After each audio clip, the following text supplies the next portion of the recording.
Hello beautiful people, it's Anika here and welcome to another Tea Time Wednesday. And I want to welcome all of you here during this holiday season because you're sharing your time with me. So today I have a tea to share with you. We have a Tazo tea right here, and it is a green ginger tea. And one of its benefits is, what is this benefit? Well, A, it's a green tea and it has ginger in it. Hush up, honey child. Yes, so you can almost imagine it must be wonderful. So it's a light tea, as you can see here. If you're interested in knowing where I got this particular glass from, I purchased it from the Christmas tree shop. Cha-ching! Another plug, and they're not paying me for this video either. I just have to, put that out there because people probably assume that, gee, she's really pumping these products. These people are probably paying her for this. Wrong answer, they are not. So let's just try it out, okay? I put no sugar, no agave syrup, nothing in it. I just wanted to try it, and it's in a tea bag, as you can see. Nothing else, but hold on. You can definitely smell the ginger in this tea. Yeah, you can smell the ginger. It's not as strong as if you would have boiled your own ginger root. And typically that's during the winter months and even in the summer. If I'm feeling a little scratchy throat or I just don't feel very well, most people or the old school remedy would probably be, oh, just go get some ginger ale and that will soothe everything. But what I like to do is I actually boil the ginger root. And I just boil it and let it sit for a while there on my stove. And then I pour it in my cup, and boy, does it like give you that zing effect. It's like zing, yeah, zing, yeah. So here we go, I'm gonna try it. It's nice. It's a really light flavor. It's not overpowering like the ginger that I just described to you. And I think this is okay for people that aren't really ginger lovers, but just want that little hint of zing. And what's inside, it's green teas, natural flavors, ginger, and lemongrass. So the ginger and lemongrass are kind of last on the ingredients out of 4. So that's not so bad out of 4 ingredients that are in this box. So the last 2 are, Well, if you would have just got the lemongrass and the ginger yourself, that would obviously be the first ingredient. But that's my take on this Tazo green ginger tea. So go out and try it for yourself and let me know what you think about it down below in the CoCo box. God, I'm so silly.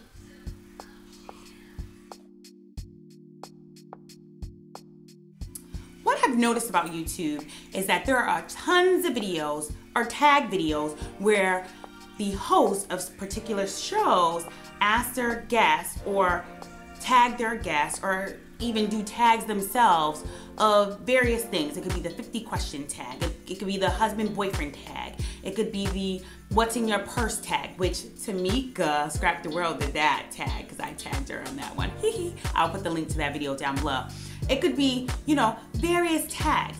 But what I noticed is that within the craft community, we really don't have such tags. I mean, I try to do research on it, and I saw about 1 or 2 videos that kind of talked about crafty things. And I recall last year there was kind of a tag where they talked about your favorite or your top 12, top 10 favorite products of, at the time, 2011. So I'm almost aware that we'll probably touch upon that towards the end of the month, what your favorite things are. But I wanted to create something myself. I grabbed bits and pieces from various tag videos here on YouTube, and I just hope that you guys will play along with me. And once again, okay, so here we go with the first question. The Coco Martha was a name that basically came about because many people would kind of crack jokes, i.e. I'm the Bev Smith. If you don't know who she is, I'll put her link down below. Basically, I'm the Beverly Smith. I am the Martha Stewart of, today's modern home decor, I suppose fashion, and just maintaining a nice home and a nice environment so people could feel comfortable. So hence the Coco Martha. So that's where I came into play. Well, the name came into play. They would just, jokingly say, essentially, I'm the modern day Coco Martha Stewart, minus the prison, Hi, Martha. I started YouTube, I started watching YouTube for doing the natural hair community. And I thought, oh wow, this is so great, you know, because I was a newbie to the natural community. And so I thought the videos here on YouTube were educational for me in my growth as a naturalista. And so I wanted to get all that valuable information. And then one day, I just happened to see things or tags on the right hand side, you know how the screen is, and I noticed crafting. So then I just clicked on one of the videos, and then, you know, that's how I just decided one day that I was gonna start a channel. And initially there was no rhyme or reason to the channel. I just noticed I like how people are altering things and they're sending them to people, and I thought that was so cool that, you know, it was this whole artsy community where people were sharing the things that they've created with one another, and that's something that I wanted to do. I never necessarily had a love of paper crafting. I was always somewhat of a scrapbooker, but scrapbooking has definitely evolved over the years. So before, of course, I just had the simple glue and paper and so forth. I didn't necessarily go after a name brand of paper. It was all about what I thought would be cute or cutesy, and I just had stickers and, again, no rhyme or reason, you know, and I just plotted my pictures on a paper, and then I called that a scrapbook layout. My style has definitely evolved over the years, and one of my recent loves, which is somewhat of a twist to scrapbooking, would definitely have to be the Becky Higgins project light.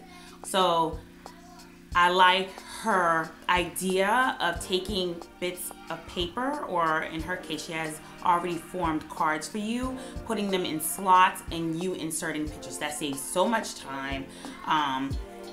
It can be cost effective, essentially, and you don't have all the doodads and everything all over the place, especially if you're trying to go for a more simplistic approach to the modern day scrapbooking.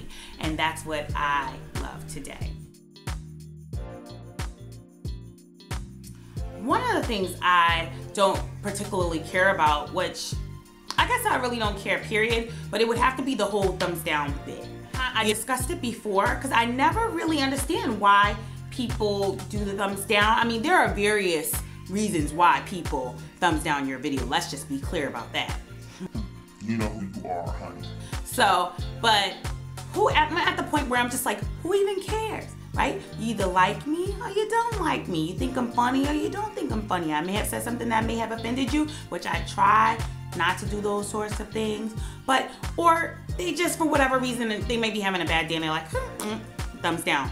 But as someone said, maybe that's just their way of rating you to let you know perhaps you're just not that good. But at the end of the day, this is what I have to say to the people that thumbs down you, right? Who cares? Keep on thumbsing, baby, because at the end of the day, it's not gonna stop you, and it's not gonna stop me from doing something that we love. And what's that? Art, right? Duh. So from now on, I'm not even gonna disable the ratings. I don't even care, you know? You can thumbs me down, you can like me, you can do whatever you want, because at the end of the day, I'm still Inika, I'm still the Coco Moth, I'm still zany, witty, fabulous, and fashionable. How do you like those apples?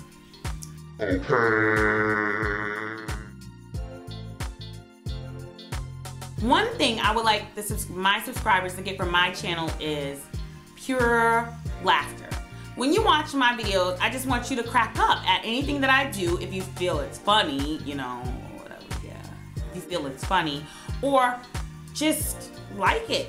Like, no. That would kind of be going back to kind of like liking a video, but, okay. I just want my subscribers to be happy when they watch my videos, okay? I want them to feel a sense of joy, a sense of calm, a sense of peace. I'd like them to learn something from my channel, if anything at all, and I'd like them to, no, that's about it. I just like for them to feel a sense of calm, a sense of peace, laughter, joy, and to learn something. Yeah, that's about it. That's all I want from them to gain from my channel, and nothing else. Learn what not to do if I completely screwed something up. So at the end of the day, it's still learning something, right? No, I went through the whole gamut of stamp companies, you know, but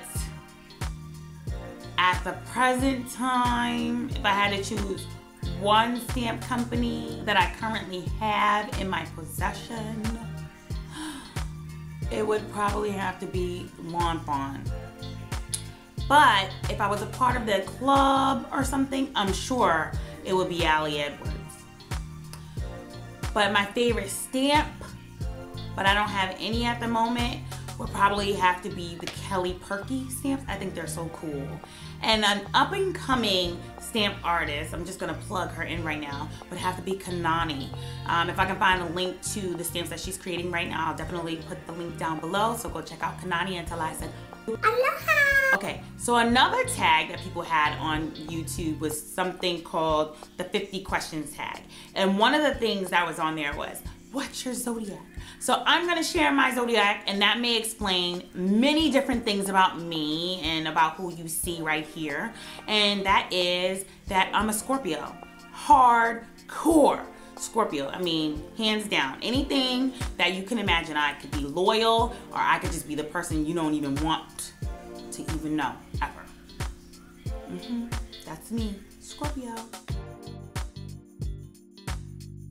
One thing that I'd really like to get my hands on to learning, or maybe two, I'm gonna insert two, but you know, one would really be, I would really love to master Photoshop. That's number one. I really would like to master that. And the second thing that I would really, that's kind of like neck and neck, would have to be calligraphy. So I have pretty great penmanship, but that whole calligraphy thing, oh my God, that's taking it to like the 10th degree. I'm like somewhat obsessed with that right now. So calligraphy would have to kind of be right up there like this. Like that.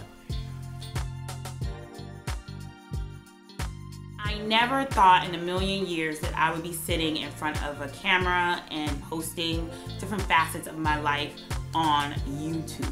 Did I ever think that I would be in front of a camera somehow one day? Absolutely. It has always been my dream to be on television, whether it be someone like Oprah-ish, but not really Oprah, because I didn't necessarily want to solve people's problems or issues regarding like mental stuff.